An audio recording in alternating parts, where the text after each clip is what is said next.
What up, Screaming Firehawks? We back with the Expanse, episode 7. Things are getting real. Episode by episode, it's been getting real since episode 1.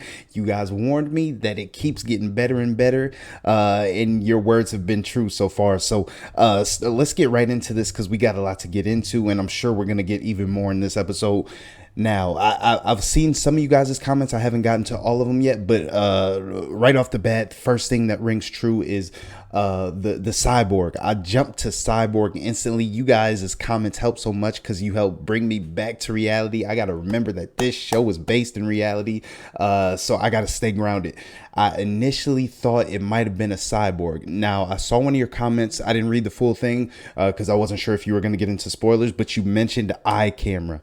And that makes me feel that maybe it wasn't a cyborg. And then I thought back to episode 4, I think it was, Lopez, when he was interviewing Naomi and the whole crew. He used that tech that was like a lie detector test. So I'm thinking this might be similar tech, but it just like records, maybe uploads, streams.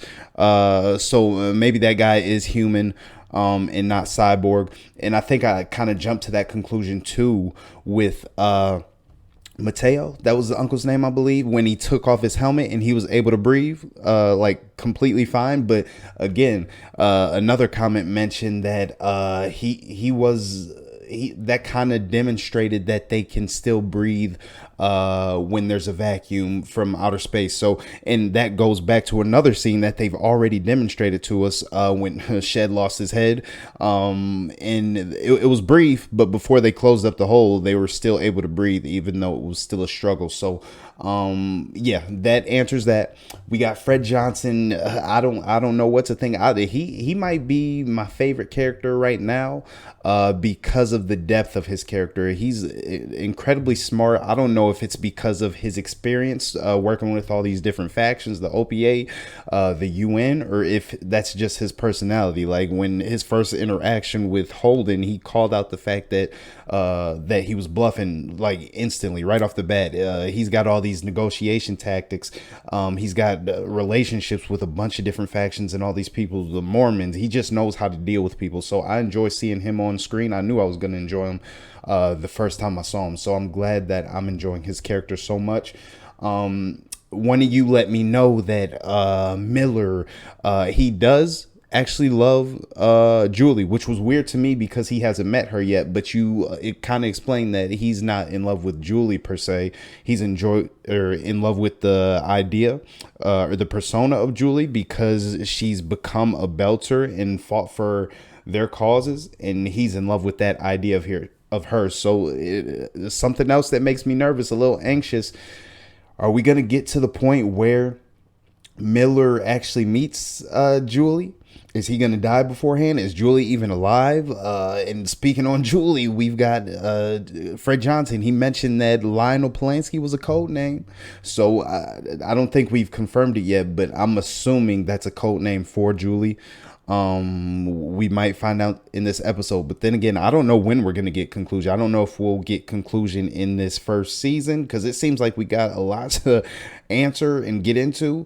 But I don't know. And then Chrisjen, we found out that her son was killed by OPA. So that I've mentioned her getting close to crossing that line of just wanting to help her people and do the right thing. Now it's getting a little bit personal. I wonder if we're going to get her to cross that line.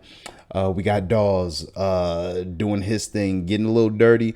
I know he tried to make a deal with Miller, but as soon as Miller didn't agree to it, he went to the dark side of the table and showed his true colors a little bit. And then we oh my God, we got so much. This faction that they're going to find this Lionel Polanski, or they're investigating. Could this be another faction of the OPA? Maybe an enemy of Dawes or something. I don't know. I'm just grasping for straws, like I said. So keep me grounded in the comment section. Hit that like, subscribe button if you're enjoying. Let's get into this episode. Episode 7. I'm not reading the title. Let's do it. Why is there no one on this train? Used to be good at this. Is this a dream? Your daughter. She was a fighter. Uh-oh.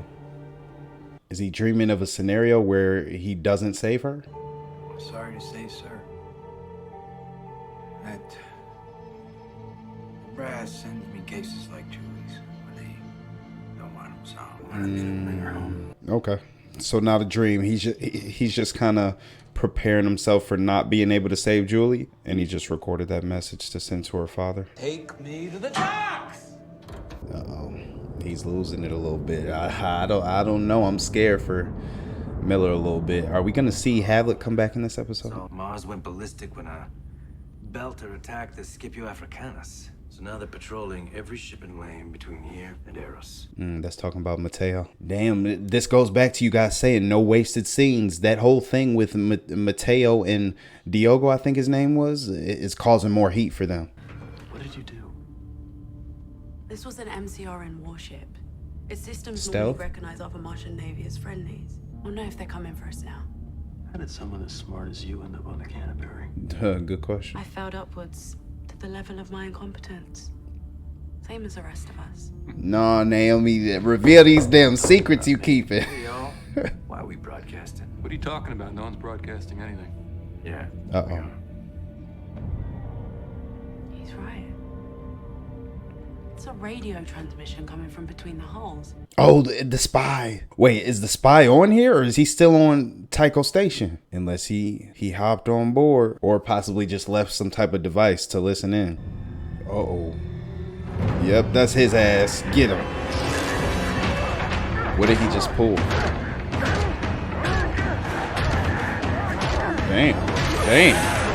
Damn, Amos. Oh, we cracked his mask. North American Trade Zone. Is this on Earth? Chrisjen? If I see one person on the ground or one helicopter overhead, you'll be living on basic assistance by the end of the month. Ooh, damn, she looked like a damn Jedi walking through the snow. Is this her ranch? The house we saw her in? I don't think so. Ooh, I know her face. What do I know her from? So many famous Alice faces Holden. in this damn show. A UN Deputy Undersecretary. Did she say Alice Holden? That ooh, I didn't even think about that. The fact that he's become a symbol for the OPA and a target of the UN now. They know who his family and everybody is. Damn, I didn't even think about it. I've been stealing codes and tech from Tycho for 2 years now. Then why are you on our ship? Dipped my fingers a little too deep in Fred Johnson's cookie jar. Ooh, I had to trying to get get off of away Tycho from. before his OPA leg breakers scooped me up. They launched a boarding skiff on an intercept course. They must have picked up this arsehole's transmissions. They probably think we're smugglers, and now they're coming to check us out. Damn. You think the Martians are gonna buy whatever story you're selling? Will you shut him up, please? No, look, you need to... He told you to stop talking. He warned you. You gotta get right. You use it too much, but you gotta get right. Enough. Let him blow. Oh, he's one of those little sarcastic assholes. Okay. I have a feeling we might keep him around for a little bit. A little comedic relief. Break the tension with Amos. Or just break his nose, one or the other. When we first met, you told me that I was the patron saint of lost causes. Dawes is playing it cool, but I have a feeling he orchestrated all this just to get help from Miller. Or at least answers for what he's looking for.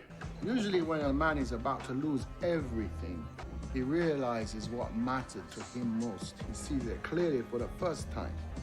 I see everything I need to see. Maybe you haven't lost everything yet. You do? You'll know you will. Yeah, he's playing head games with him for sure. Miller's in a broken place. Good. Still turning down the drink. That's a good sign. Damn, what does his mom do? This is a nice ass house, cabin. Ah, look at this little picture. This little senior picture.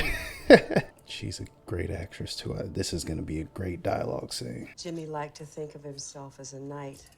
He thought it was a funny story. I never broke it to him that it was a tragedy.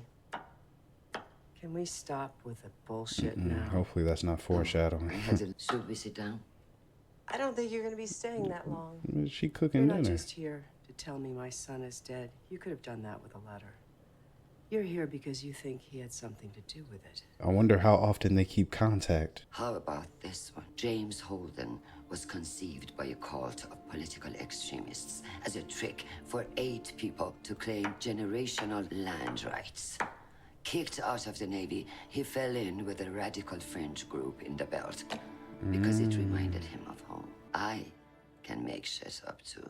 Oh damn, I thought that was true for a minute. I would have believed it. What could I possibly say to you that would make any difference now? Make him make sense to me. He's raised by people like you, and he joins the Earth Navy. Was he trying to piss you off? She's painting him out to be another Julie. You haven't told me he's dead. You're dancing around it. Letting me say it. Why is that? Jimmy's alive. Like I said, not a whole bunch said, but great dialogue between the two of them. I hope we get a lot more of that. Rocinante, you have been flagged for inspection per MCR Trade Regulation A066. Shit. Do not deviate from your present course. If you do, you will be fired upon. I have a feeling they were gonna try and board regardless.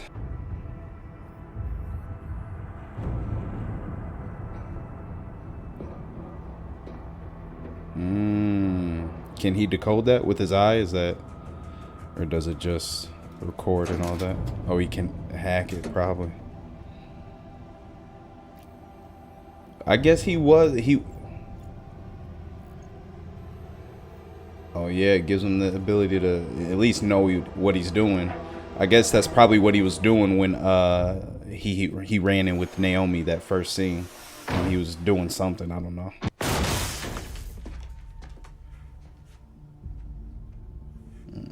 This is a bad idea. I'm sure somebody's watching this, waiting for you specifically. Bam. He's losing it. Oh, he's poking his nose in too many places, man. I'm getting nervous for him. Anubis 1A is still here on Eros, racking up dock fees. Kind of interested to know what's in it for you, amigo. Hey, listen, I gotta go. But watch your shoe. Your things are funny these days on series. Okay, I forget his name, but this is who he reached out to regarding Anubis. Asked him to check into it. Just arrest me. You put all your hopes on your son. I pressured mine to join the Marines, or I wouldn't pay for his education. First, She blames herself for it a little bit. Yep, yeah. Is he gonna be able to open the door from the inside now? Go drag her, come to daddy. You get the help. Congratulations. Damn. So all that nutty talk. You still got to deal with Amos now. Good luck. The Mickeys have been known to disguise their attack ships when they're doing covert ops. They use a special set of codes that tell other Martian ships that they are out there, they are doing the nasty and to get lost. How do you know all this? I'm a good spy. Mickey's, that's just another name for Martians, right? Donkey balls. Did Donkey you just say balls. donkey balls? We ran across this unflagged tanker acting kind of suspect in a pirate zone, so we prepared to engage. But when my captain hailed them, they just jabbered on and on, ending with the phrase, donkey balls. And? And just like that, my captain ordered me to change my course. Listen to me. You guys give that skiff the proper set of codes, and they have to back off. Everything you need should be in your code book. He's right. It should be in an operations locker somewhere on this deck, somewhere right here. You need a code to get into it. Where did you get Just a that key? key, all right. From Lopez. Oh, it's like a universal key or a skeleton key. It works for any locker. I guess this was their ship, so. Donkey balls. Damn.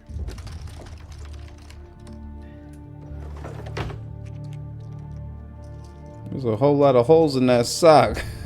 You gonna lose some of that, like them damn asteroids Mateo lost.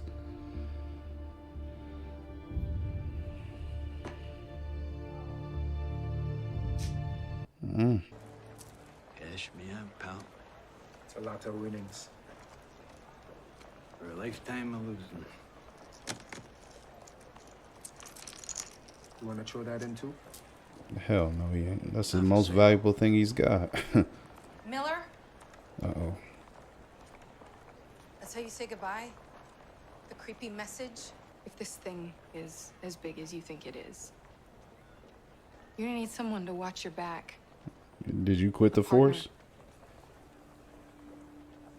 Yeah. I think I better do this one alone. I don't think he, You were alone in that airlock. I don't think he would accept the help, but she might follow regardless. She's in love with him, it seems like.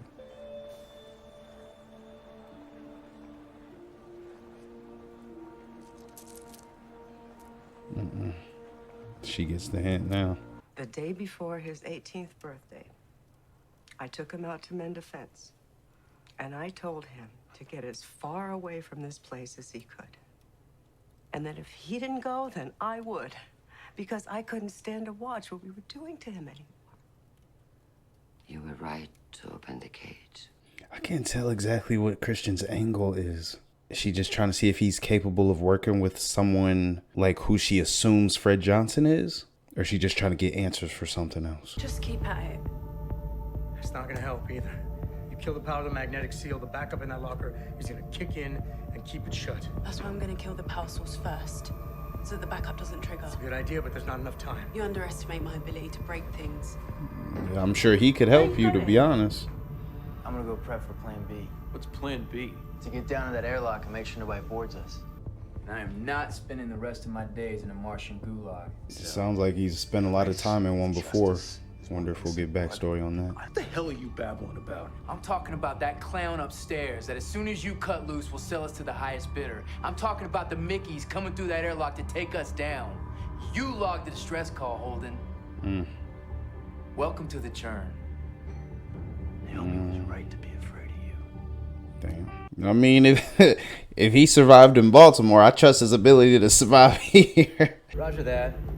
Got any ideas for revising this plan? Stole them! Oh, there's an idea. Hey there, fellas. Donkey balls. Amos, we are not those guys. We're not the assholes. I'm done talking, Holden. We're about to have company. I want to say, put on those. Oh damn, put on those suits, but that might make things worse. We gotta let them in now, or we get a bomb on our hull. I've got it! What? You got it? I've got it! Hurry up! You should have had that prop already. Our power problems, they've been so,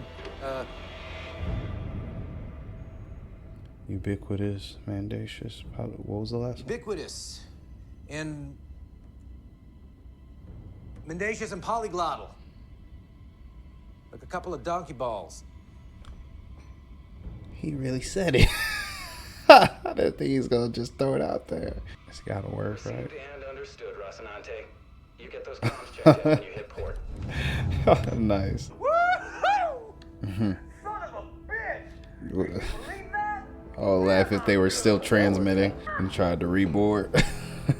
I think our boy James Holden may have mommy issues, problems with authority, and guilt for not saving the world. But I don't see a terrorist mastermind. Okay. We'll have the asset back him and bring him home for a long chat. Your corporate spy's been compromised. His final report said that Holden was heading for Eros in a converted MCRN gunship with fake transponder codes supplied by Fred Johnson. So your analysis of his character notwithstanding, I've activated a Black Ops team. Donkey balls. We're taking Holden off the board. Uh-oh, we Holden about to lose another damn ship. How's he gonna get off of it though? Things are fragile enough out there right now. When Holden gets to Eros, he's done. Field trip's over. Oh, everybody's going to Eros. Miller's gonna be there. Fucking Holden, the whole squad. Lionel Polanski's gonna be there. Maybe. Damn, that's messed up. She was spot on as far as realizing his character based on what his mom told him, but Aaron just messed all that up. According to Fred's coordinates, last known residence of Lionel Polanski is a charted belt asteroid, Bravo Alpha 834024112. Hey, Next port we hit, I want your boy Amos off this ship. What's happened? Whatever leash you had him on, you better get him back on it. He's not my dog. Getting the show on the road? Who's she gonna side with? And he just heard all that. He's gonna be a wedge in between both of them. You're the only one who can.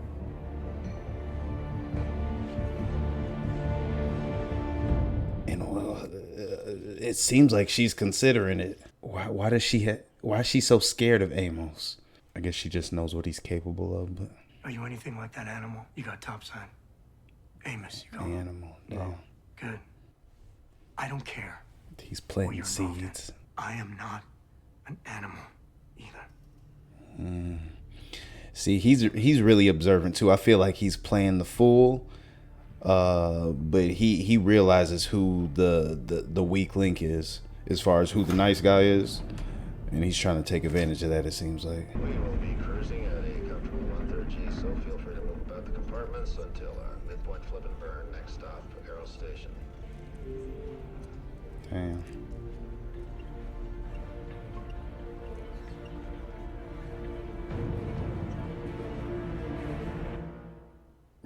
Oh my God, I knew it was going to end there, but another great episode.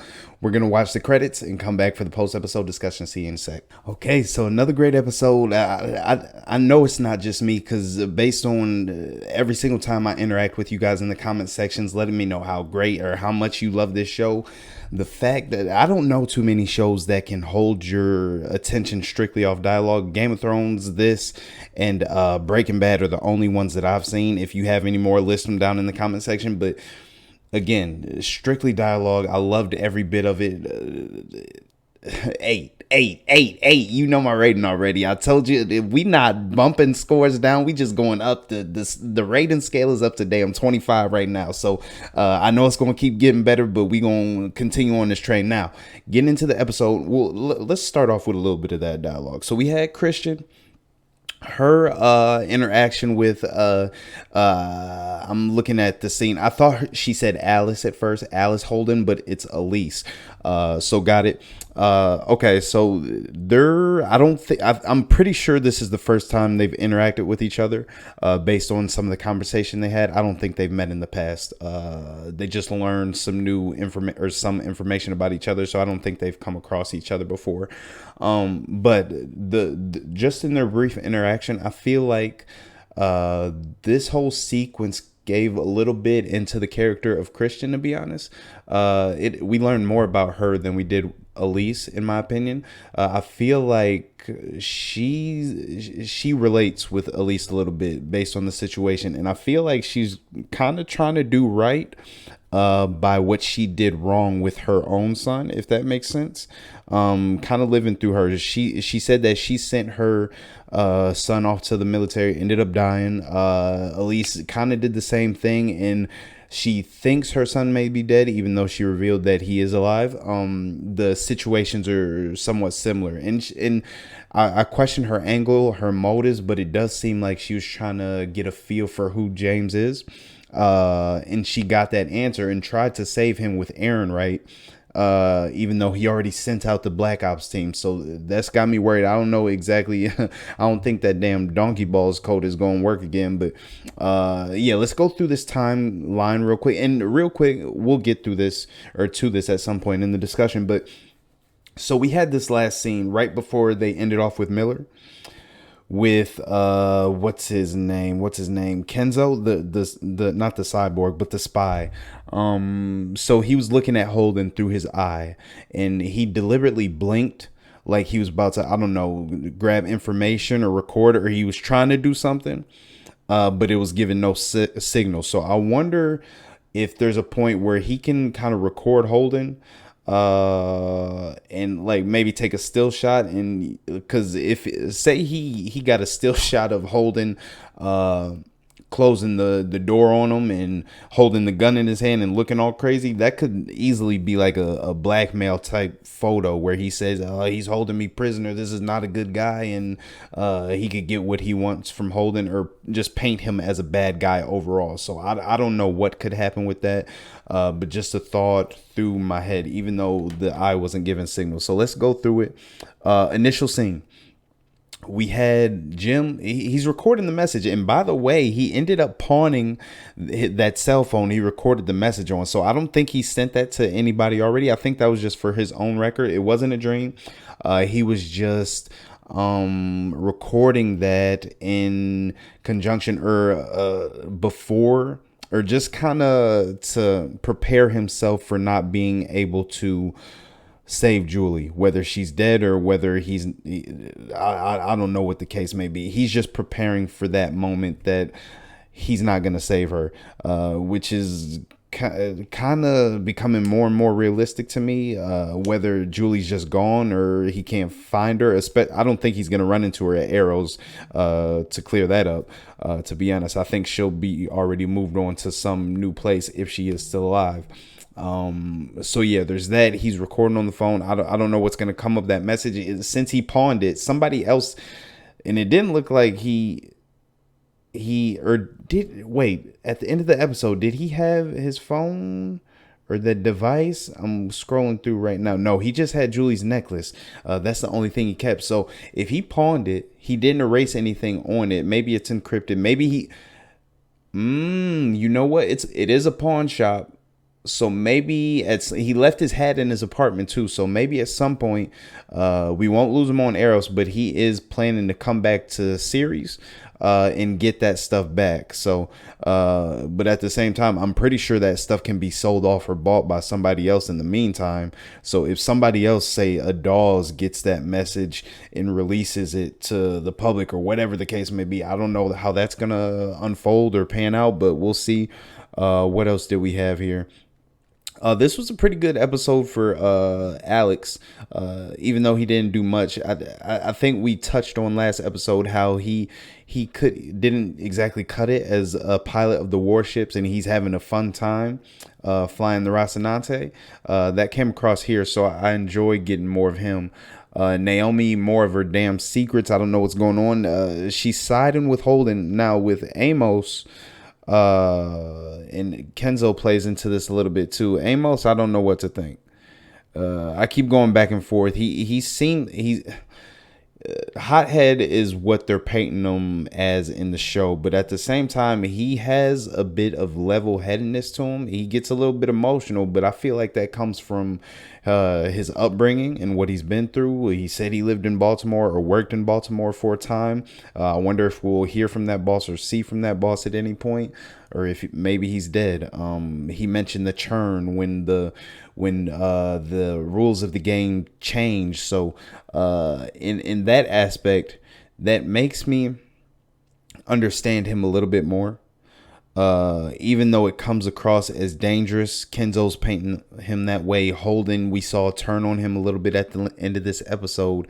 That could come and play into their favor, to be honest, because if Holden keeps this happy-go-lucky attitude where even though he's on his tippy toes, he's ready to handle whatever comes his way, I feel like he could strive to learn a little bit from Amos as far as personality, and Amos might come into play and save them in a situation that gets a little bit hairy. I know Holden kind of gives Naomi at the end of this episode a little bit of an ultimatum to kind of ditch Amos. I'm assuming when they dock at Eros. And she seemed like she was considering it, but I don't think there's any way that's going to happen. Whether both Amos and Naomi get left behind because she's not willing to separate, I'm not sure. She's going to come back. She's got to get back to Fred Johnson. She's still got to give that name and call in a favor. So, but if they don't find Lionel or Julie at Eros, I wonder if she'll be able to even kind of take advantage of that favor. So we'll see how that plays out. I thought it was cool. We got a little bit more info into how the tech for Kenzo works, the eye. The fact that he was able to, so he's not like this super smart. He's smart, but he's not cyborg smart. The eye plays a big part in that, and he was able to hack this system in the ship to get Amos to open the door for him. So that was interesting to see. I enjoyed seeing that. And he also said that the fact that he works for a corporate espionage company was somewhat intriguing to me, because even though we don't have too much, or I don't have too much information about that company at this moment, I questioned whether, and again, the fact that he's not a cyborg makes me think that this tech may not be as expensive or as I thought it was initially. So it could be a possibility that the OPA faction that could be running the strings or pulling the strings and calling all this mischief could get their hands on it. Or even so, since these aren't cyborgs, they're just regular humans, could we have had a OPA agent infiltrate this corporate espionage company just like they infiltrated the police force? So maybe Dawes has a bunch of OPA agents, or maybe not even Dawes, maybe just another faction completely has infiltrated, because maybe factions are infiltrating completely different organizations. So you got Dawes infiltrating the police station, who knows what else. You got this secret faction infiltrating corporate espionage. You got other ones taking over other places, like Fred Johnson with Tycho, even though he's working hand in hand with him to build the ship. You get what I'm saying, I think. So I wonder if that's the case. I'm sure we'll learn more. The name of this episode was Windmills. I'm not exactly sure what that's referring to, but there was like turbines or something, windmills behind the house of Elise. So I don't know, it's some type of energy source. They're kind of off the grid, it looks like. And even when Chrisjen went into the house, the agent over her earpiece said that they couldn't communicate her or watch over her or something like that. So I'm not exactly sure what that means. We got another good scene with Dawes in the OPA little club or treehouse, whatever you want to call it. He said, well, first of all, Miller turned down another drink. Good. I'm glad to see that he's still somewhat holding his sanity and staying sober. But Dawes is trying to break him down. I don't know exactly what he's going for. I don't know if he's just trying to give. He even kind of said it, that once he has nothing else left, come back to me. You have a home to come back to. So I don't know if that was his play from the beginning. I wonder why he would go through much just to save Miller. Maybe just because he's a belter and he wants to bring his people back to the light, and that's all the motivation he needs. But I don't know.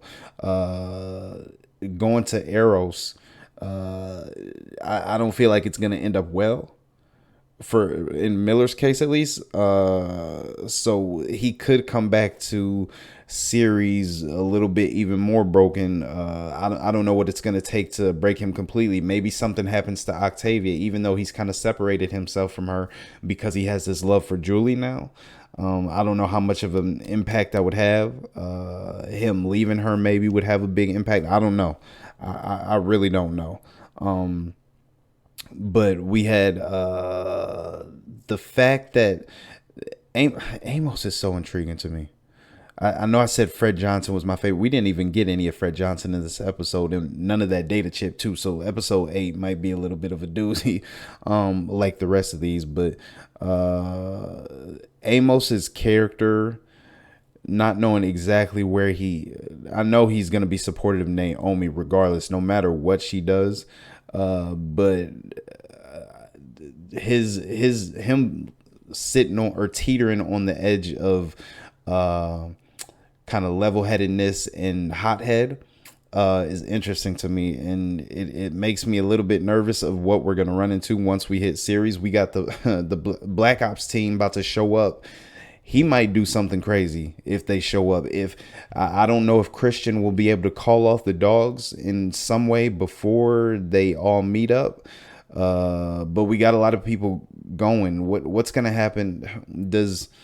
Has Chrisjen been informed of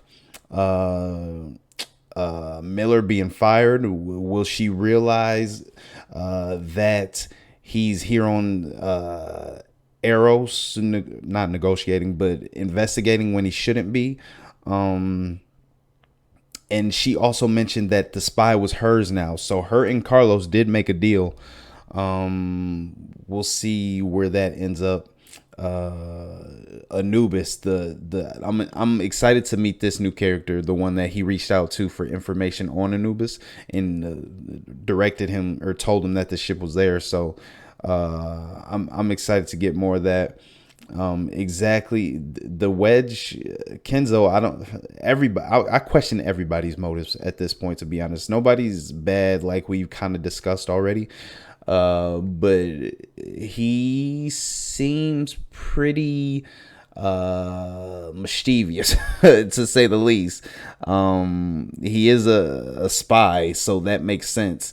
Maybe I'm understating it by saying mischievous, but yeah, he's definitely up to a little bit more than they're playing out. But you can see him playing the field. He's already kind of, Amos has got him on his toes a little bit.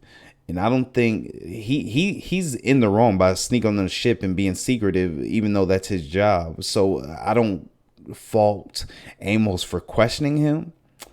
But the fact that he's kind of, you can tell he's a little bit worried about Amos and scared of him. And he's the one who's kind of egging Holden. Holden's already on the fence about Amos and wants to push him out anyway, because he knows he feels he's hot-headed and he's uncontrollable. So Kenzo just kind of egging him on towards that. I think there's more motive behind it than just him not liking Amos or not getting along with him. Octavia, she's got love for Holden, even though she saw him holding the necklace and she kind of knows where he lies. I wonder if she'll follow him. Maybe not. I kind of feel like this trip to Eros is gonna be kind of short, kind of quick, or short-lived. I don't know how much time they're actually gonna spend on Eros, because I don't think they're gonna get a whole bunch of answers once they get here. They'll get some to give them a hint to the next location or wherever they need to go next. But what happens with this Black Ops ship, whether it gets called off, whether they all meet up, because they're all coming to a head. They're all meeting on Eros. If Amos does something to take out this Black Ops crew, it's a wrap for them. Between as far as a relationship between them and the UN, I don't know what they're gonna do. So Chrisjen is gonna have to call them off, or somebody from the team is gonna die. I don't think they're gonna be able to outrun them. They got this nice Martian ship, yes, but I don't know that they'll be able to escape the Black Ops crew if they come head to head. So yeah, questions. Some answers in this episode. Great dialogue as usual. I loved it. I hope you guys loved it, enjoyed it. If you did, hit the like, subscribe button. I'll catch you in the next one. We got episode 8, which is where you guys say it real, but I don't know what to believe because every episode has been real. So that was a lot. I'll see you in the next one. Hope you guys enjoyed. Deuces.